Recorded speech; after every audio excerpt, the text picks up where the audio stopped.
अस्सलाम वालेकुम।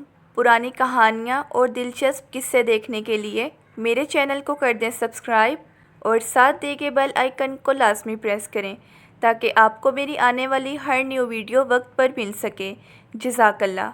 आज की वीडियो में मैं आपके साथ शेयर करने जा रही हूँ एक ऐसी लड़की की कहानी जिसे अपनी ज़िंदगी में जीत के बजाय हारना पसंद था। तो बिना टाइम वेस्ट किए वीडियो को स्टार्ट करते हैं।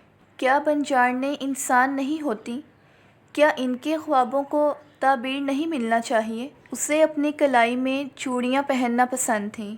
उन खनकती चूड़ियों की झनक उसे पसंद थी, लेकिन उन चूड़ियों की खनक की उसे कितनी बड़ी कीमत चुकानी पड़ी, आप भी सुनकर हैरत में पड़ जाएंगे। मेरा नाम सादिया है, लेकिन सब प्यार से मुझे सादी कहकर बुलाते थे। अब्बा और अम्मा के लड़ाई झगड़े की आवाज़ अक्सर ही हमारी झुग्गी में गूंजती रहती थी। दोनों खूब ज़ोरों शोर से एक दूसरे के सर अपनी गुर्बत और बेबसी का इल्ज़ाम थोपना चाहते थे। ये लड़ाई रोज़मर्रा मामूल का हिस्सा थी और इस मामूल में वक्फ़ा तब ही आता था जब अब्बा नशे की हालत में धुत पड़े रहते थे। मैंने जब से अब्बा को बाप के तौर पर जाना, उन्हें नशे में धुत चारपाई पर औंधे मुंह पड़े देखा। सर्दियों में अम्मा उनके ऊपर बदरंग मैला कुचैला लिहाफ डाल देती थीं, मगर गर्मियों में अब्बा के ऊपर मक्खियाँ भिनभिनाती रहती थीं, जिसे अम्मा आते जाते परे हटाने की कोशिश करती और बार बार मुझे भी ऐसा करने को कहती। जब तक अब्बा बेसुध रहते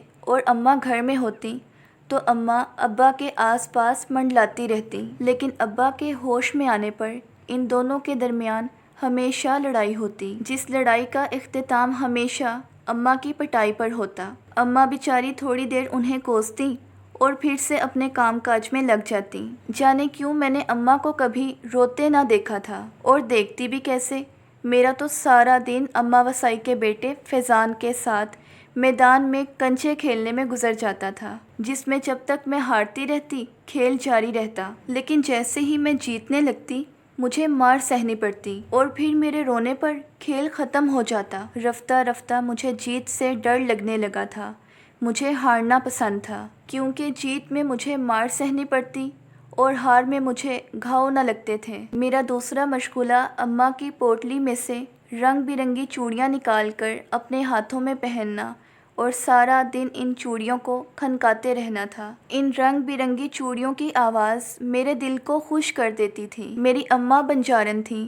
वो अम्मा वसाई के साथ मिलकर चूड़ी बेचने वाले से चूड़ी लेती और फिर गली गली घर घर जाकर चूड़ियाँ बेचती थीं। जिस दिन अम्मा की पोटली से कांच की चूड़ियाँ मेरे शौक़ की नज़र हो जाती, टूट जाती, तो अम्मा मुझे खींच कर 2 थप्पड़ मारती और मेरे रोने के बावजूद अपनी पोटली लेकर निकल जाती। मैं कुछ देर रोती रहती और फिर खुद ही खामोश होकर टूटी चूड़ियों के साथ खेलने लगती।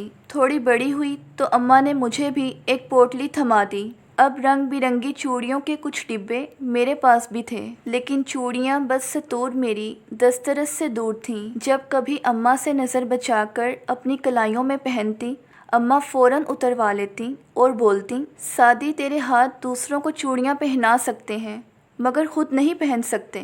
मैं कहती, अरे अम्मा, मुझे अच्छा लगता है ना इन चूड़ियों को अपनी कलाई में पहनना, और ख़ास तौर पर मुझे इनकी खनकती आवाज़ बहुत पसंद है। वो बोलती, सादिया तुझे नहीं मालूम, ये आवाज़ हमें रास नहीं आती, ये आवाज़ तो सपने दिखाती है जो हम बंजारनों को देखने की इजाज़त नहीं। मैं इस बात पर अम्मा से लड़ पड़ती। हाँ हाँ, तू तो यही कहेगी ना, ख़ुद तो पहनती नहीं और मेरे ऊपर भी हराम कर रखी हैं। वो अपनी कलाइयाँ आगे करती, जिस पर कई निशानात थे जो शायद चूड़ियाँ टूटने पर लगे थे। देख सादिया, ये घाव देख, सह नहीं पाएगी, मर जाएगी किसी दिन। मैं कहती, इससे अच्छा तो मर ही जाएं। अम्मा मुझे कोसे जाती और मैं खामोश रहती। कभी मैं चूड़ियाँ पहनने की हिम्मत न कर पाती, हार जाती।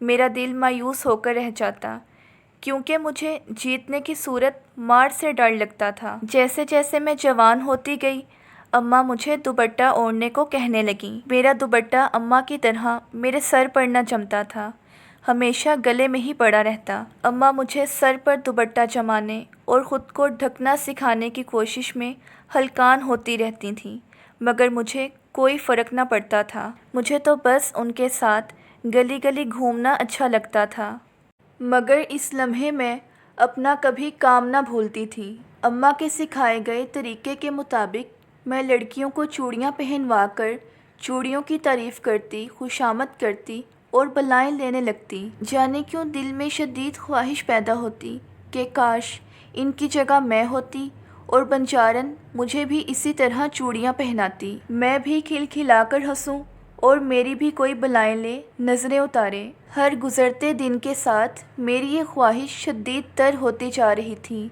मगर पूरा होने की कोई उम्मीद न थी। अम्मा के साथ सारा सारा दिन घूमते हुए पैर दुखने लगते थे। शुरू में मेरे पाँव ज़्यादा दुखने लगते थे, अब आदी होने लगी थी, मगर थी तो फिर भी इंसान, इसलिए तकलीफ़ लाजमी होती थी। हर दिन दोपहर के वक्त अम्मा माजिद चचा के होटल से 2 नान लेती, इस पर प्याज रखा, कभी किसी गाहक का बचा हुआ सालन तो कभी अचार रख कर माजिद चचा हमारे हाथ में थमाता, जिसे हम लोग चलते फिरते खा लेते। किसी नल से हाथों का प्याला बनाकर पानी पीते और फिर से किसी गली में घुस जाते। अम्मा हफ्ते में 3 दिन लारी अड्डे पर भी जाती थीं, जिसमें आने वाली औरतों को चूड़ियाँ दिखा दिखा कर उन्हें पहनने पर उकसाती थी। मुझे लारी अड्डे पर बने संवरे आदमी लोगों के साथ शर्माई घबराई सी औरतों को देखना भी बड़ा अच्छा लगता था, लेकिन अम्मा को घर घर घूमना पसंद था, क्योंकि इस तरह अम्मा चूड़ियाँ पहनाने के बाद पैसे लेते हुए आटा या राशन वगैरह भी मांग लिया करती थी, जो कि लोग थोड़ी बहुत बातें सुनाने के बाद दे दिया करते थे। शाम होते ही अम्मा कुछ पैसों से दाल ले लेती और कुछ पैसों से कल के लिए मज़ीद चूड़ियाँ ले लेती। बाकी पैसों को दुपट्टे के पल्लू से मजबूती से बांध कर घर लौटती, तो अब्बा, जो उस वक्त तक जाग चुके होते, अम्मा के घर में दाखिल होते ही वो पैसे छीन लेते और नशा करने चले जाते। अम्मा थोड़ी बहुत बहस के बाद अब्बा को पैसे दे देती। ये मामूल मेरे बचपन से जारी था। न अम्मा की आदत बदली, न अब्बा की। चंद दिनों से अम्मा और अब्बा की लड़ाइयों में तेज़ी आ गई थी। अब्बा चाहते थे कि अब अम्मा मुझे दूसरे इलाके में भेजा करें और ख़ुद दूसरे इलाके में जाए ताकि दिहाड़ी बढ़े, मगर अम्मा मुझे अकेला भेजना नहीं चाहती थीं। अब्बा का ये मुतालबा नशा महंगा हो जाने की वजह से ज़ोर पकड़ रहा था, क्योंकि अब अब्बा को छोटी सी चर्स की गोली पूरी नहीं पड़ती थी और ज़्यादा चर्स लेने के लिए ज़्यादा पैसे चाहिए थे। मैं ख़ुद भी अब्बा के मुतालबे से खुश थी, क्योंकि इस तरह मुझे चूड़ियाँ पहनने से कोई रोक नहीं पाता। मैं सुबह काम पर जाने से पहले चूड़ियाँ पहनकर शाम को झुग्गी वापस आने से पहले उतार सकती थी। इस तरह मेरी ख्वाहिश भी पूरी हो सकती थी और अम्मा को कानो कान खबर तक न होती। दूसरा, मुझे अम्मा के साथ हर दूसरे तीसरे दिन एक ही इलाके में घूमना फिरना अच्छा नहीं लगता था। मैं नई राहों को खोजना चाहती थी, जो अम्मा के साथ बिल्कुल नामुमकिन था। मुझे अम्मा की रोक टोक पसंद नहीं थी, मगर बोलकर मैं अम्मा की जूतियाँ नहीं खा सकती थी, बिल्कुल वैसे ही जैसे अब्बा अम्मा को मारते थे। इस दिन भी अम्मा को मार पड़ी थी।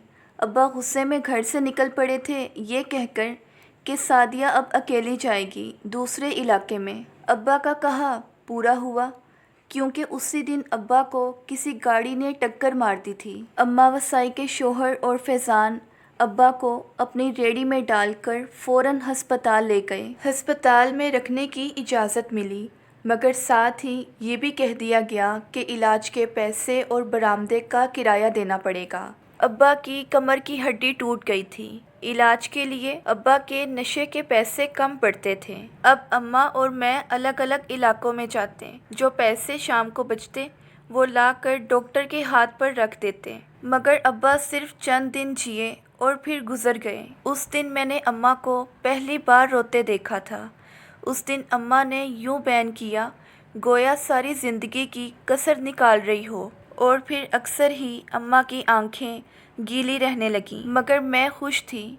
मुझे अम्मा की रोक टोक से निजात मिल गई थी और मुझे नया इलाका भी मिल गया था। मुझे उस इलाके में जाना पसंद था। वहाँ ना अम्मा थी और ना अम्मा वसाई, और ना ही उनकी रोक टोक। और तो और वहाँ फैज़ान नशेड़ी से भी सामना ना होता, जो अक्सर दांत निकाल कर मुझे میری شہزادی کہہ کر پکارتا۔ وہاں تو صرف جمشید بابو تھا، رج کے سونا، گبرو جوان، یہ چوڑا سینہ، گورا رنگ، لمبا قد، پینٹ شرٹ اور گلے میں سونے کی زنجیر پہنے جمشید بابو، جو اکثر مجھے دیکھ کر سیٹی بجاتا تھا اور مجھے اس کا سیٹی بجانا اچھا لگتا تھا۔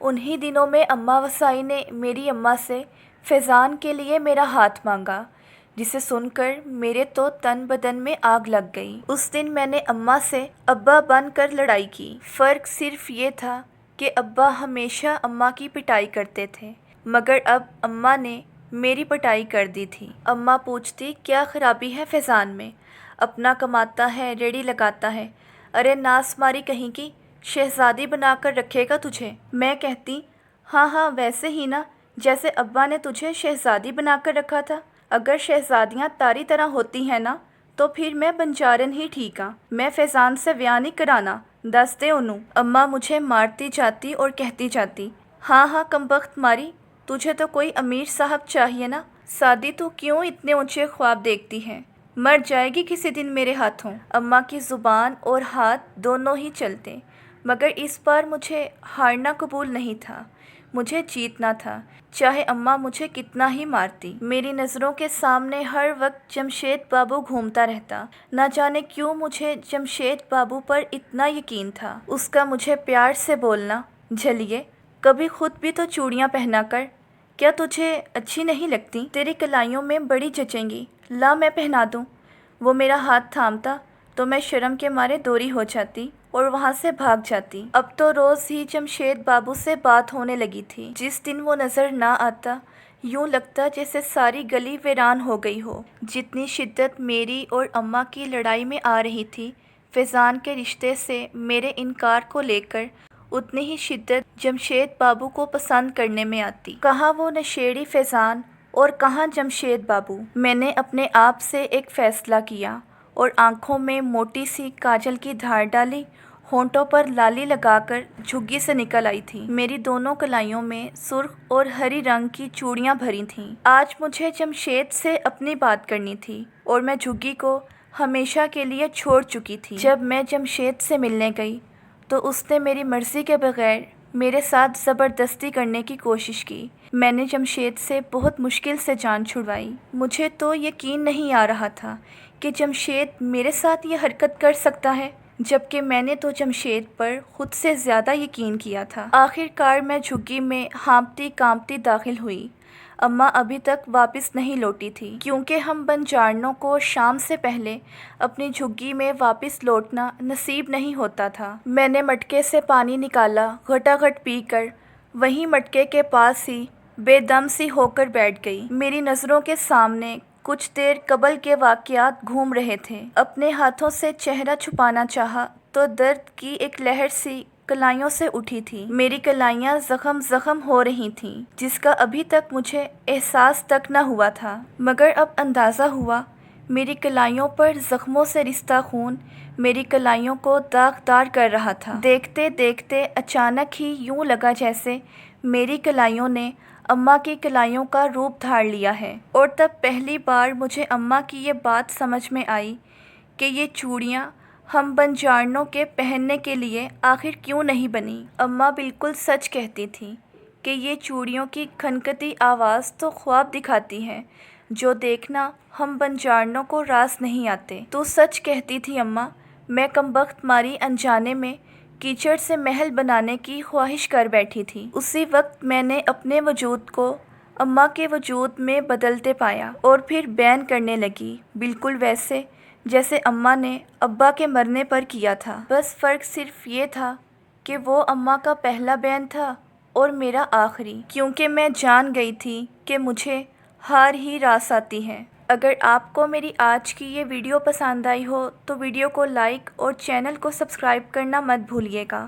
ملتے ہیں نیکسٹ ویڈیو میں، تب تک کے لیے اللہ حافظ۔